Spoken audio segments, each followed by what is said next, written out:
السلام علیکم ورحمۃ اللہ وبرکاتہ۔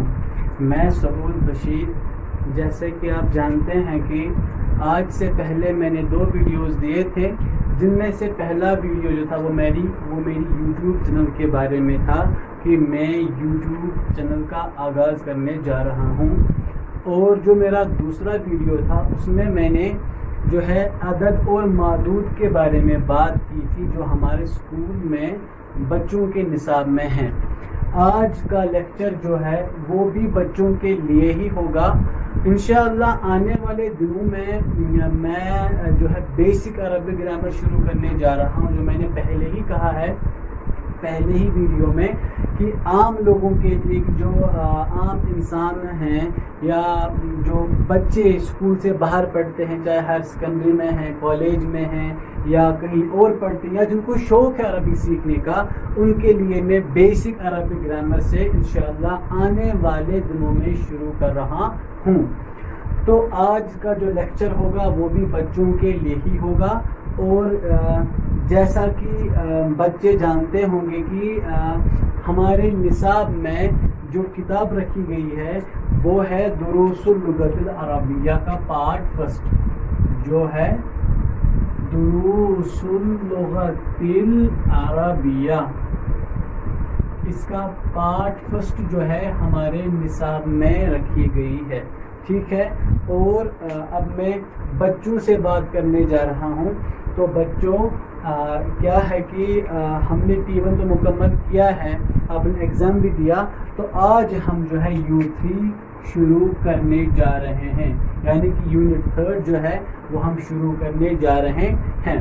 تو پہلے جو ہم آج سے پہلے بھی کرتے آ رہے ہیں کہ ہم خالص ترجمہ دیکھیں گے، جو ہمارا درس ہوگا، جو U3 میں ہمارے سلیبس میں چیپٹر رکھا گیا ہے، پہلے ہم اس چیپٹر کا خالص ترجمہ دیکھیں گے، اس کے بعد جو درس میں قواعد بیان کیے گئے ہوں گے ان کو سیکھیں گے، اور ان کا استعمال جو ہے ان کو بھی دیکھیں گے کہ استعمال کیسے کیا جاتا ہے، ٹھیک ہے۔ جو ہمارے نصاب میں درس رکھا گیا ہے وہ ہے الدرس الثامن۔ الدرس الثامن مطلب 8واں درس، 8واں سبق کہیے یا آپ درس کہیے، ایک ہی چیز ہے، ایک چیپٹر، ٹھیک ہے بچوں۔ پہلے میں اس درس کا خالص ترجمہ کروں گا، اس کے بعد اس میں جو قاعدے ہیں ان پر بحث ہوگی۔ تو تمام بچے اپنے سامنے کتاب رکھیں گے۔ 8واں درس الدرس الثامن۔ هذا الرجل تاجر، یہ ایک آدمی تاجر ہے۔ وذلك الرجل طبیب، اور وہ آدمی ایک طبیب ہے۔ یہ آدمی هذا الرجل، یہ آدمی تاجر، ایک تاجر ہے۔ وذلك الرجل، اور وہ آدمی طبیب، ایک ڈاکٹر ہے۔ اسم التاجر محمود، تاجر کا نام محمود ہے۔ واسم الطبیب سعید، اور ڈاکٹر کا نام سعید ہے۔